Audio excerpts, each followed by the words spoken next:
Oi, pessoal! Voltamos aqui para mais um vídeo.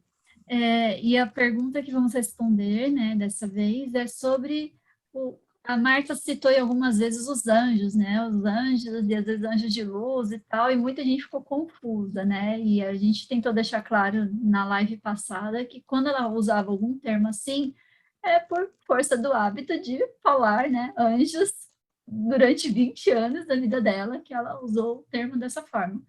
Mas por que usam essa palavra anjos? Quais são esses anjos da Cabala? São seres de luz? O que é isso, né? Então a Marta vai só explicar um pouquinho esse ponto, né? A respeito disso. Olá a todos, graça e paz em nome de Jesus. Então, respondendo à questão que me colocaram, após a leitura do livro São Cipriano, eu comecei a ver seres que tinham o mesmo tamanho e pareciam seres humanos, só não tinham corpo. E eles estão em toda a parte. Também vi seres que são assim mais, eu não sei se posso chamar de demónio, mas são seres assim deformados e parecem nuvens escuras. São assim, só da gente olhar a gente sente medo, são seres disformes, não tem uma forma definida, não há ali uma harmonia. E esses seres são os seres que estão nos cemitérios, que estão em hospitais, são os chamados espíritos de morte. Também estão em alguns lugares que fazem pessoas ter acidentes.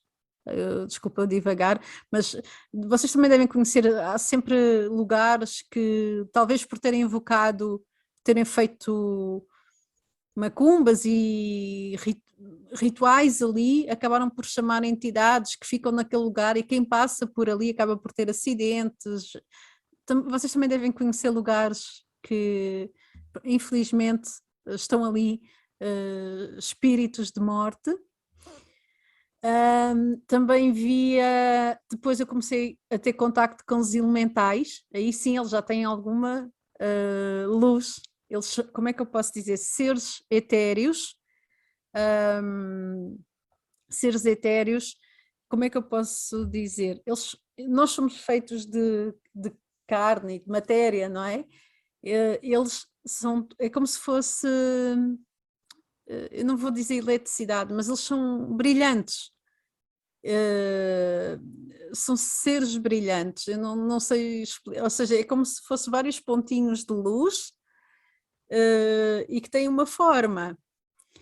E então esses são os elementais são feitos assim, e depois os anjos da Cabala, eles são gigantes. Ou seja, primeiramente eu preciso dizer que eles não nos aparecem assim do nada. Há todo um ritual, há toda uma consagração e eles não aparecem assim naturalmente, não é? E aí sim, eles são seres gigantes, entre 6, 8, talvez 10, depende do tamanho e da hierarquia, eles não têm todos o mesmo tamanho, não têm todos asas, eles são feitos de luz, todos eles são luz, ou seja, assim como nós temos tonalidades de pele, eles têm o cabelo deles, eles têm forma parecida com as nossas, só que são todos feitos de tonalidades de luz, eu não sei, assim, o mais parecido é como se fossem as estrelas que estão no céu à noite, assim, elas brilham, aquele brilho delas, eles são feitos assim desse brilho, só que esse brilho é vários tons abaixo da verdadeira luz deles. Eles são muito luminosos, têm vestes, conseguimos perceber se são feições masculinas ou femininas, têm como se fosse cabelo, mas tudo neles, enquanto tudo em nós é matéria, neles é luz. E então quando eu chamo eles de ser de luz é porque quando a paranormalidade desencadeou na minha vida, eu vi várias entidades e nem todas eram luz. Então essa foi uma forma que eu tive de identificar. Os elementais são luz, os seres, os anjos são luz. Nos centros espíritas, os guias que chegam, eles também são luz. Só que o tamanho deles não é um tamanho, como é que eu posso dizer? Eles não têm 6 metros, eles não têm 8 metros, não têm 10 metros, eles não são gigantescos, eles são do tamanho de seres humanos. E têm muita luz, é verdade. Então, quando eu chamo seres de luz, é porque entre eles há diferenças, assim como há entre nós, seres humanos. Não é? Uns têm os olhos masticados, outros têm mais largo, outros têm... Assim como entre nós, que somos feitos de matéria, tem várias características que nos distinguem uns dos outros, os seres de luz, no paranormal, todos esses seres também têm diferenças entre si, eles não têm todos a mesma fisionomia, eles não têm todos o mesmo tamanho, eles não têm todos o mesmo tom de luz, eles não têm todos asas, enfim, há toda essa diferença. E respondendo à questão, os seres, os anjos da Cabala estão ao serviço de Deus, eu vou responder da seguinte forma: eles não são seres, eu estou a relatar a minha experiência, nunca me trataram mal e sempre me protegeram, ensinaram e defendiam. Mas hoje eu tenho consciência que Cabala não está ao serviço de Deus. Hoje eu digo isto com toda a convicção.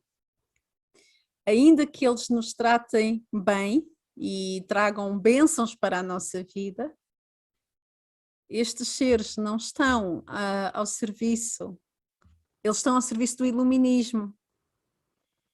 Eles vêm trazer realização pessoal a uma elite ou a seres específicos, não é? Porque eles escolhem a quem aparecem.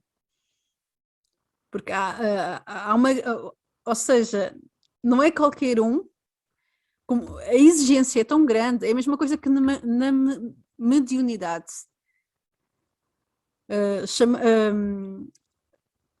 Puxando aqui Chico Xavier, não é? Chamando aqui o Chico Xavier, nós temos, hoje o espiritismo tem uma grande, está espalhado pelas nações do mundo. Chico Xavier foi um médium assim com muita visibilidade, com muito renome, com a obra dele é assim qualquer coisa de considerável dentro do espiritismo. E ainda assim, não se, ou seja, o que eu posso dizer é, ainda que haja muitos médiums a servir os centros espíritas, nem todos têm a mesma a mesma exposição, o mesmo renome, a mesma capacidade que Chico Xavier. Ou seja, Chico Xavier, ele teve uma vida dedicada à causa que ele acreditava. Então ele foi abençoado por essas entidades, não é?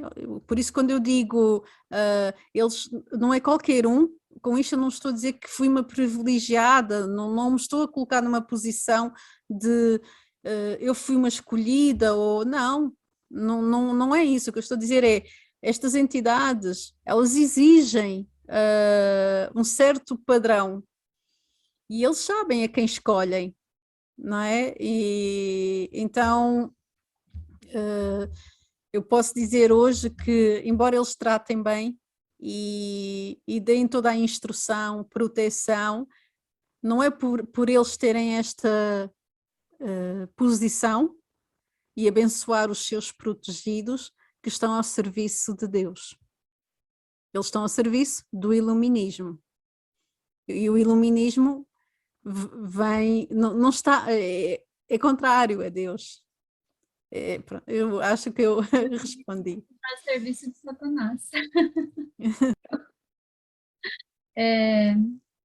E tem até, Cristo deixa a gente alertado contra isso, né? Principalmente relacionado ao tempo do fim, né? Falando assim que vão surgir falsos cristos, falsos profetas, operando os grandes sinais e prodígios para enganar, se possível, o próprio eleito, né? Isso aqui está falando a respeito do momento final, né? Tá lá antes da volta de Jesus, mas você consegue ver como essas coisas estão, né, esses seres que estão sendo usados por Satanás, né, toda a hoste angélica do mal está sendo usado junto, né, uma equipe junto com Satanás de o quê? De enganar o povo de Deus, de enganar usando é, a até a aparência deles, até as coisas da Bíblia, como a gente já citou em perguntas anteriores, né, de tentar enganar o povo de Deus como eles conseguirem.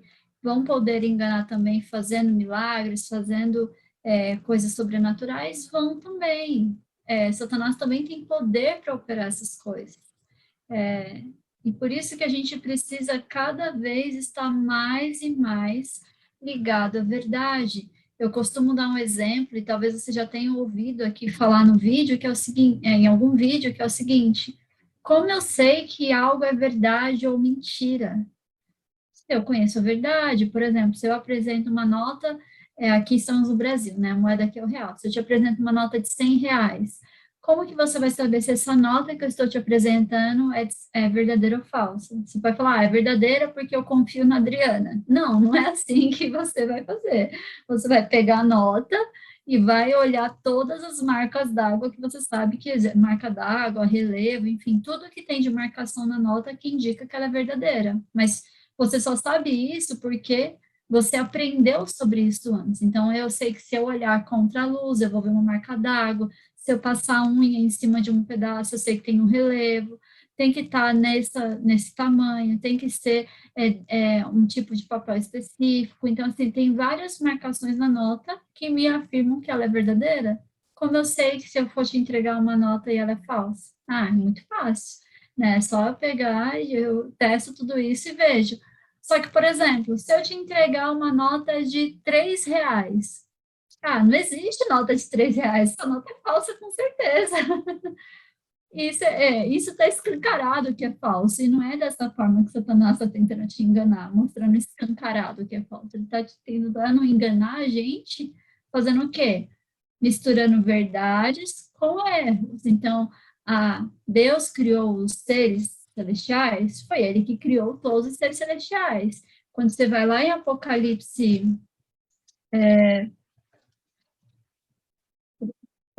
12, conta um pouquinho, a partir do verso 7, da guerra que houve no céu, dos anjos de Deus e Cristo, junto com os anjos os anjos maus, né, que foram junto, aceitaram, né, a ladainha de Satanás, né, aceitam até hoje, enfim, e foram junto com ele, e houve essa guerra no céu, enfim, e eles foram expulsos do céu e vieram parar aqui na terra. Então, assim, todos os seres foram criados, mas eles escolheram não permanecer nos caminhos de Deus. E eles estão fazendo o quê? Quem esteve com a gente no estudo do grande conflito, do último capítulo, sabe que uma das coisas que vai acontecer após a volta de Jesus é o milênio, o período do milênio, onde Satanás e seus anjos vão ficar presos, não presos acorrentados, mas presos porque eles não vão poder sair daqui da terra e não vão ter a quem ninguém tentar, né? Porque todos os ímpios vão estar mortos e os salvos já vão estar com Cristo. Quando Cristo volta, ele volta de novo, já com os salvos, né? Seria a terceira vinda de Cristo, para o quê? Para descer a cidade santa para a terra, porque vai ser agora uma nova terra. Tem até um texto que fala, né, sobre a nova terra, que está lá em Apocalipse 21, a partir do verso 1, né? Vi novo céu e nova terra, pois o primeiro céu e a primeira terra passaram, e o mar já não existe. Vi também a cidade santa, Nova Jerusalém, que descia do céu da parte de Deus, ataviada como noiva adornada para seu esposo, né? E aí vai citando aqui o que vai acontecer, né? Então, essa nova terra com os santos está descendo após o milênio para a terra. E aqui é onde está Satanás. E aí, os ímpios, todos que estão mortos, são acordados, né? Eles são ressuscitados para receber a punição final, né? A execução final, que é a morte eterna. Porque vai ser neste momento que pecado e pecadores não mais vão existir. E é neste momento que Satanás e seus anjos também vão ser destruídos, assim como o pecado, né? E o que acontece? A gente leu no Grande Conflito que o quê? Que, depois eu posso até pegar o texto e colocar aqui na tela, falando que o tempo de queima, né? Vou colocar assim, o tempo que vai ficar queimando vai ser proporcional às obras más que a pessoa fez. Então, e todos os pecados que foram cometidos pelos santos, é neste momento que são colocados a culpa, porque foi Satanás que trouxe o pecado para o mundo, vai ser jogado para Satanás e ele que vai queimar muito mais tempo. Então, o que Satanás está tentando fazer? Tentando diminuir, porque salvação não existe mais oportunidade para ele, porque ele já rejeitou todas as oportunidades e hoje ele não tem mais desejo de ser salvo, ele tem remorso e sentimento de, talvez inveja, enfim, de poder ter aquilo que ele tinha antes no céu. Mas o que ele está tentando fazer, além de levar a gente à perdição, levar a gente a não ser salvo, por quê? Porque isso diminui um pouco da culpa dele no final, no julgamento final, porque é uma pessoa a menos para cair a culpa sobre ele. Porque cada um dos que forem mortos, dos ímpios, os que não estão salvos, todos vão pagar pelos seus pecados. E Satanás paga pelos pecados de todos e daqueles que foram salvos por Deus também. Então, assim, Satanás vai fazer de tudo para poder o quê? Enganar todos. E, se possível, enganar até, né, aqueles colocados escolhidos, né, no sentido de aqueles que estão buscando a Cristo, a salvação, buscando a vida eterna, né, buscando um relacionamento com Deus. Então, a gente precisa conhecer a verdade. Qual que é a verdade? A palavra de Deus é a verdade. A tua palavra é a verdade. Santifica-os na verdade, a tua palavra é a verdade. João 17:17. Se eu não conheço a verdade, é muito fácil ser enganada. É como se me desse... Se eu conheço... É como a nota de R$3. De R$3 eu sei que é falso. Ninguém vai me enganar com uma nota de R$3. Mas e uma nota de 100? Só vai me enganar se eu souber, se eu não souber como é uma nota de 100. Então, como é que eu sei quais são a verdade? Se eu tenho contato diário com isso aqui, ó. Tá bom? E é isso. Então, mais uma pergunta respondida. Qualquer coisa, quiser conversar com a Marta, lembre-se, é por e-mail, não é mais por celular. O e-mail dela estará relatado aqui. Deixe a sua inscrição aqui, se você ainda não é inscrito. Tem muita gente que acompanha aqui o canal que não é inscrito. E que Deus abençoe e que você tenha um ótimo dia na companhia dele, uma ótima semana.